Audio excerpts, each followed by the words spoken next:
Hey everybody, Jacqueline Bear here. Today I want to share with you my tips and structure for creating your own solo art show.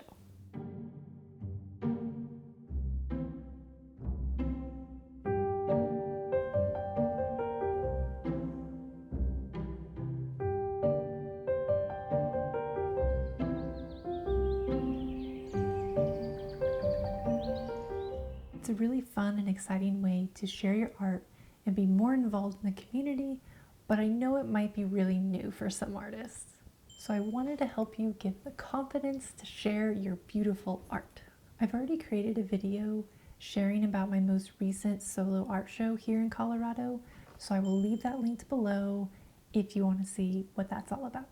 The first step is finding a venue for your art show. Some places may have a wait list, some may be looking for specific sizes or types of artwork, and some may have certain requirements. So you want to find a space and a venue or something for your art show that's going to work. It also helps when you're figuring out the venue space to go and see it, whether it's as small as just a little coffee shop or it's an actual art venue or a gallery space. It's really good to go be in the space for many reasons, to see how big or small it is, to know what sizes or how many pieces you can do, to know what's more readily available, what hardware is already available, what lighting is there, like is there 3 lights so you need 3 pieces or what have you. So it's really good to go into the space to know the vision that's going to come to life as you create these pieces for your art show. For instance, I ended up contributing a teeny tiny little painting to an art show this past February, March.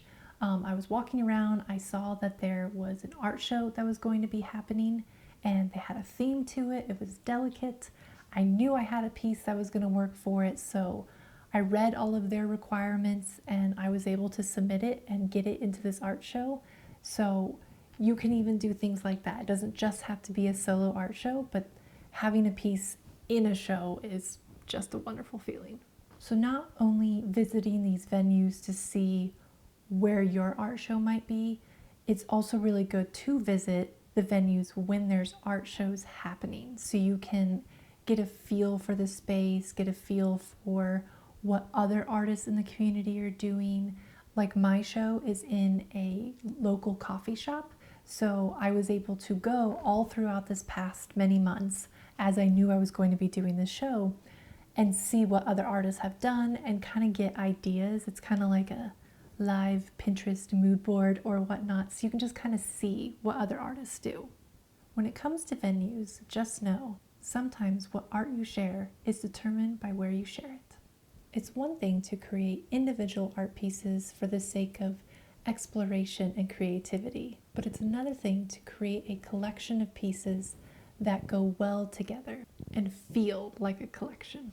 While you can showcase any art you'd like, I think it's important to draw some sort of connection between every single piece that you showcase. Whether that's the subject, the medium, the color palette, the feeling or idea you want to express, or anything else. You just want to make sure they have some sort of cohesive connection together. While I think it helps for your pieces to share a theme or connection, it also helps to have a variety of sizes, textures, and mediums to draw people into your collection and have them look at all of the pieces. So while you can have them all be maybe the same size and the same frame because you want that clean, polished look, maybe vary up the type of medium you use or the textures you use. I had an art professor back in college where he always talked about the 10 and 2, and it has stuck with me my whole entire life since I learned this idea. So you want to, when you go into an art space, you want to grab the attention of, the viewer at 10 feet away. So by the size of it, by the color palette, by the boldness, by the delicate lightness of it, and then it draws them in. So that's step 1, it brings them to the piece.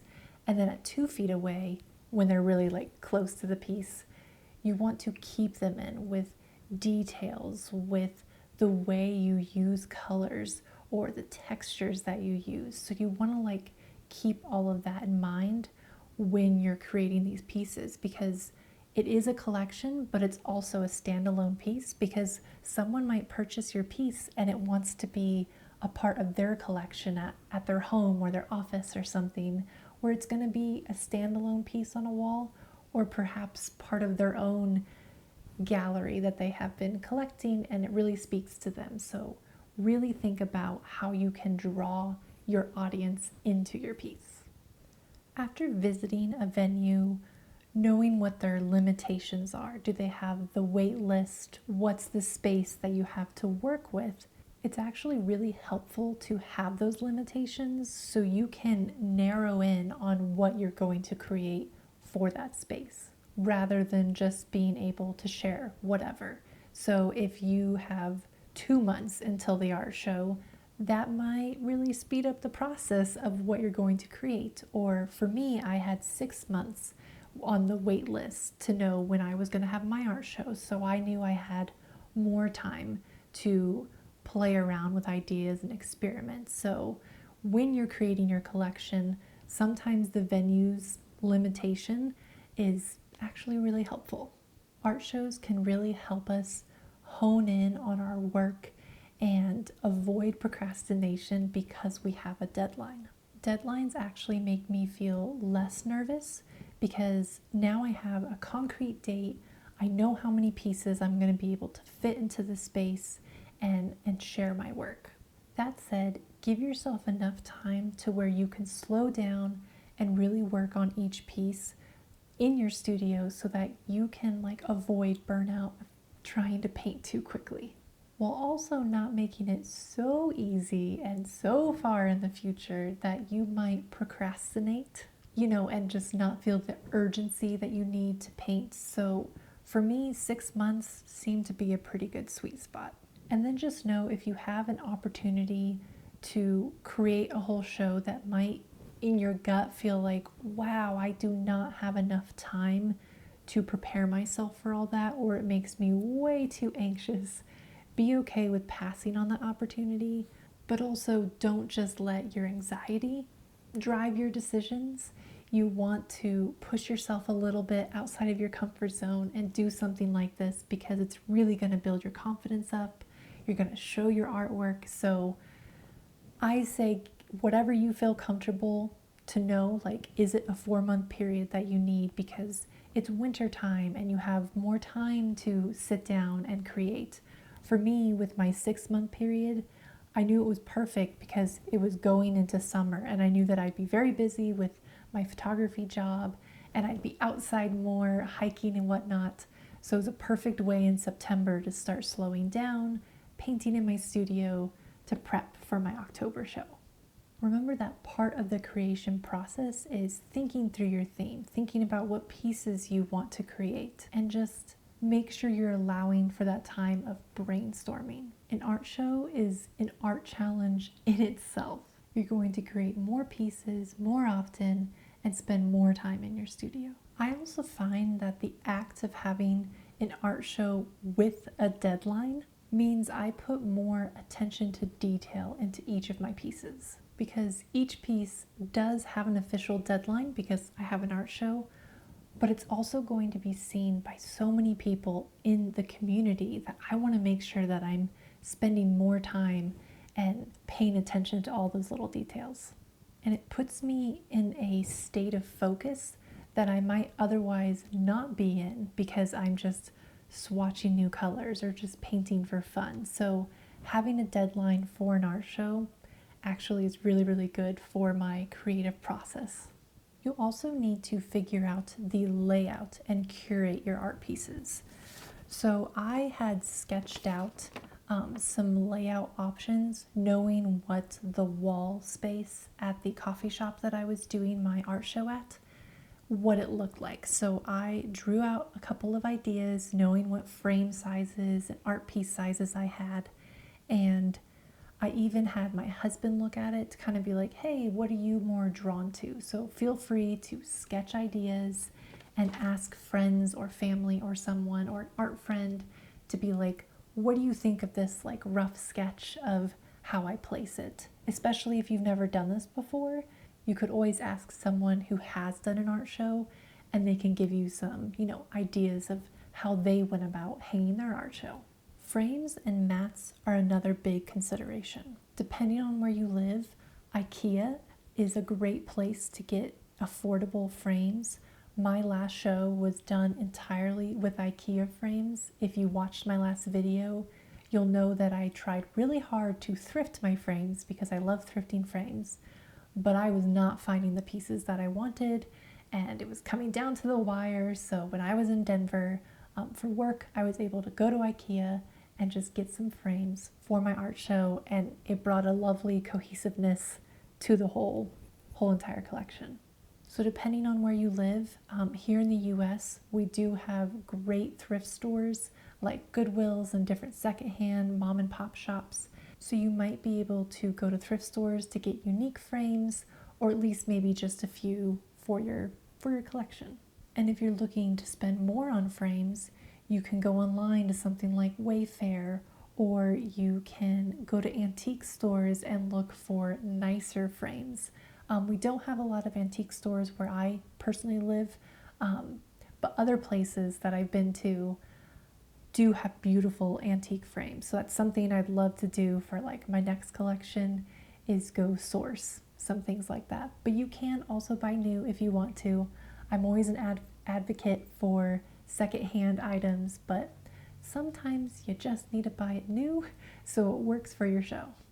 And then of course you can also go get them professionally framed, where you go and you get the mats to fit perfectly around your pieces. Like some of my pieces were this small and I didn't have a mat go completely right up to the edge of it. My mat is a little bit bigger, but I just taped mine onto a piece of paper and then I was able to frame it that way, and it still looked great. But you can go to a professional framing place and they can help you with all of that. It is more expensive, but if you really want to elevate your experience of your collection, especially with depending on what venue you are doing your art show at, if it's really fancy at a museum, perhaps think about going that rate.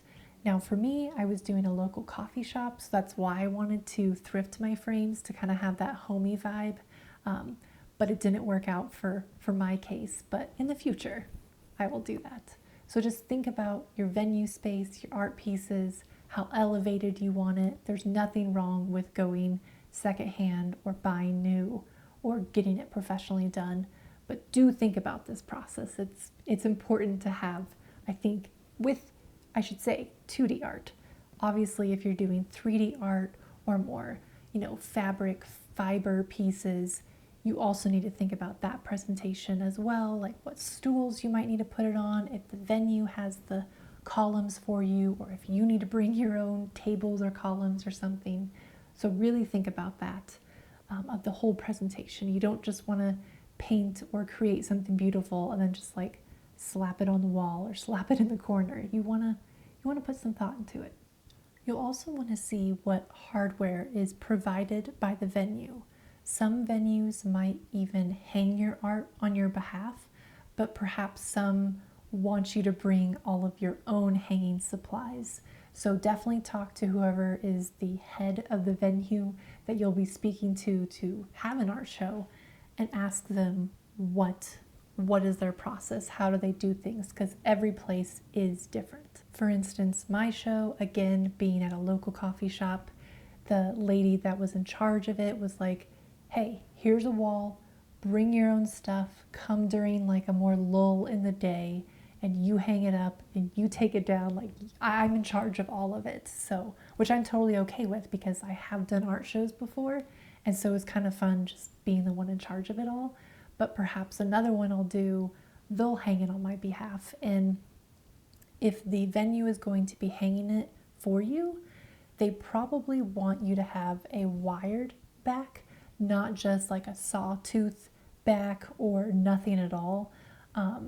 When I put my piece in the collective art show where other people were submitting pieces, they were very specific about what they wanted to be on the back. So if I didn't have it exactly how they wanted, they weren't going to accept it and hang it. So ask, see if there's an email that they can email you all the specifications.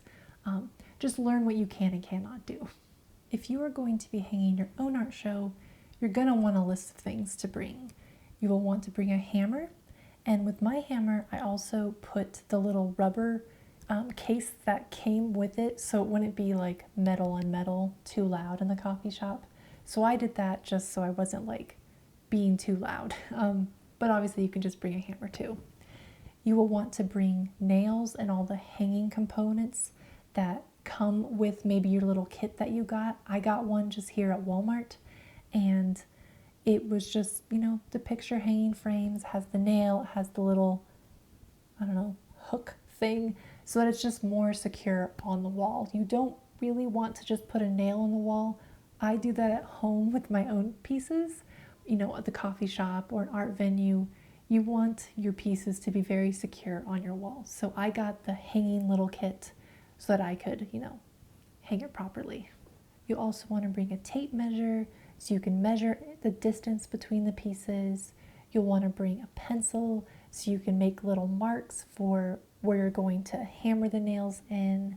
I also brought tape so I could tape my little title cards that went underneath all the pieces, and also my artist bio, because I wanted to have something on the wall. I should have framed it. I think that might have looked a little nicer, but it was okay that I just taped it up on the wall. Again, my vibes of my art show is a little more casual, but if I were doing it at a nicer venue, I might want my title cards and my art bio to be printed and then like glued onto like some foam board or whatnot. So it's just a little thicker, a little nicer, kind of museum quality-esque looking. But again, my show was a little bit more casual. And with me taping up my art bio, you want to write one. So you want people, especially with a solo show where it's only one artist, and then also with group showings, you want to have the viewer be able to learn about you, because most likely you're not going to be just standing by your art pieces the whole time. So have an art bio where you talk about yourself a little bit, maybe your background in art, like did you go to school for it or are you self-taught? You want to talk about the collection, this art show you have done, and how it came to be, like what is your reasoning behind it. And there's lots of things online to help you write your artist statement. I guess it's more of an artist statement than an art bio, but you just want your viewer to learn more about you, have your website on it, have what I had on mine was a little QR code so that they could easily take a picture of it and go to my site to be able to buy my pieces. But I'll have a link below in the description of my Canva design if you need help just starting somewhere, because on mine I also had a photo of me. I had my husband take some photos of me here in my studio space because I think that it's good to have like a professional looking photo of you so they can put a face to the artist behind the artwork. Some venues will take a commission off your sale, so you want to think about that when you are pricing your pieces. So some venues might be like a high 40%, some might be low 10%, some might be 0%, and some you just have to pay to be in the show, but they don't take commission. So make sure you ask ahead of time what their process is. And usually when you're inquiring to have an art show, they'll tell you everything right there, maybe in an email, maybe in a pamphlet, maybe they just tell you and you need to write it down, but make sure you know ahead of time so that you can, figure out how much you want to sell for your art pieces. And usually the venues that take a commission are the ones in charge of the sale. So they're the ones that if somebody comes into their space and wants to purchase, they will go through them and then they will pay you your cut and whatnot. But again, just ask so that you know what's going to happen. But if you're in charge of your sales, I find it easiest to have them purchase it through your art website. Now, if you don't have a website, I'll tell you about that in a second. But if you do, what I did is I created in my little art bio, my art statement, a little QR code so that they can scan that and it goes directly to a page on my website that's hidden from everyone else, but if they have the URL, they can get it from there, and that's where they can purchase it. And then on my listing for each of the pieces, I talked about the pieces, and then I said when and where they could pick it up. And if they can't pick it up during those dates, because I don't want them to pick it up just randomly, because then that has a hole in my art show, but at the end of the month they can pick it up. And then if they can't do that specific date or dates, then I have my email provided, and then I can just figure it out with them, which is the other option. If you don't have a website, or the venue isn't the one that's going to take care of the sale, provide your email address. So it can be in your art bio, it can be at the bottom of each of the pieces, like on your title cards, to be like, if you want to buy it, here's my email. It's just an easy way for them to inquire about a piece. And then make sure each of your pieces have a title to them, so that the person that wants to buy it from you can say, hey, I want art piece number 5, and you know exactly which piece it is, and so that you can email them back, and the communication is, talking about the same art piece, because that would not be fun if they were thinking one piece and you were thinking another piece. So make sure you have titles for each of your pieces so that they know which ones they're inquiring about. And I would probably create an email template or draft with all of the information that they need. So it can be how they can pay you, maybe it's through Venmo or PayPal or something, just all the information they need. Have spaces to where like, hey, you're inquiring about this piece. So kind of like fill in the blank type of a email template. That way you're not having to type out every single thing every single time somebody inquires. So I would suggest having an email template just to make everything easier for you, and it also makes you look more professional, even if you don't have a website, where you might be feeling like, oh, I don't have a site, so will they take me, as a professional artist? Yes, you have art in this art show. Don't be held back from that. So have an email, have a nice little template, so that you're the authoritative figure here of telling them about how they can purchase your artwork. And also with selling your artwork, most times I should say actually, people will have like an opening reception at the beginning of their art show, like especially if you're doing it at a museum or an art gallery, they will have you do like an actual opening reception. I used to live in a place that did Final Fridays, so the last Friday of every month there was always art galleries happening. More so, I think often than not, there's a thing called First Friday, and that's what we have here as well. So the first Friday of every month, in the evening, there's always art shows happening. I love going to them. So it's usually when you're going to do your, opening reception, you have flyers, you put it out on social media, and just create a buzz to have people go to your art show. Now, for me, I didn't have an actual opening reception, but what I did is I took photos, I took videos, I created buzz by putting it on my social media for all my local friends. I even texted pictures to my friends saying, hey, my art show is up, go see it. And one of my friends actually responded like, ooh, let's go get coffee there. So actually this morning, she and I went to go get coffee, and I was able to show her my art pieces, which was very fun to do. So usually at these receptions, this is where you're going to have most of your sales. So you can have a marker that you can go put a little red dot or something on the title card if it's sold. You can also have a sticker. Perhaps the venue or the gallery that you're showcasing your artwork at, they have a system. Maybe they have a certain red dot sticker that they use for everything because they want it to be cohesive looking. So again, always ask. This is where they can either do it through the venue, because that's what they're going to do and how they take care of it. And that's the easiest, where you can be like, don't worry, go over there and Susie will check you out or something.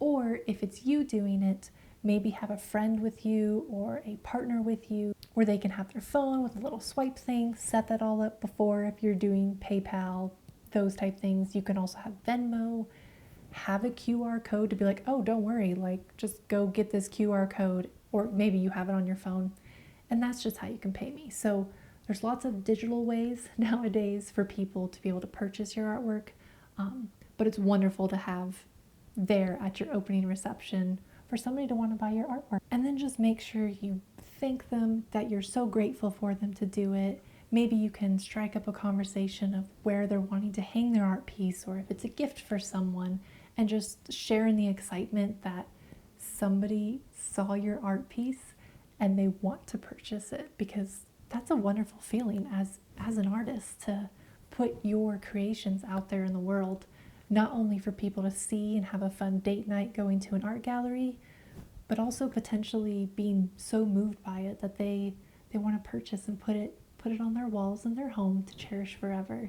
And with that, perhaps you can have like a little business card that you can give them, or maybe you have a certificate of authenticity on the back of your pieces if you want to create that to go on the back of your pieces, regardless of if it's at the opening reception or it's just hanging, or you need to meet up with them at the end of the month. You could give them a certificate of authenticity, just showcasing that you are the artist that did it. You also don't have to have that. You could just have a little card in the back, just something so that when they take this piece home, whenever that may be, they know it's from you, like not just by your signature on the piece, but also on the back it could have more information. That's a perfect place to put more information for them. And remember that an art show is about expressing yourself, building confidence, and being part of your community. Don't judge yourself on how many sales that you make, or if you don't make any. There are a lot of factors that can go into the success of a show from a business standpoint, and that has nothing to do with your success as an artist. So just have fun with this. I'm rooting for you. I'm so excited for you to do an art show. I hope that all of these tips that I have given here today help you with yours. Feel free to leave a comment below if you have ideas or what you've learned from your past art shows, or if you need a little motivation from me. I would love to give you extra motivation for you to do your art show. I didn't realize how much I needed this in my life again. It sparked something in me by doing that one little piece in an art show full of other artists and going to that open house art show, and it was just wonderful. So I really hope that you do one too, and I hope you found this helpful, and I will see you in the next one. Cheers.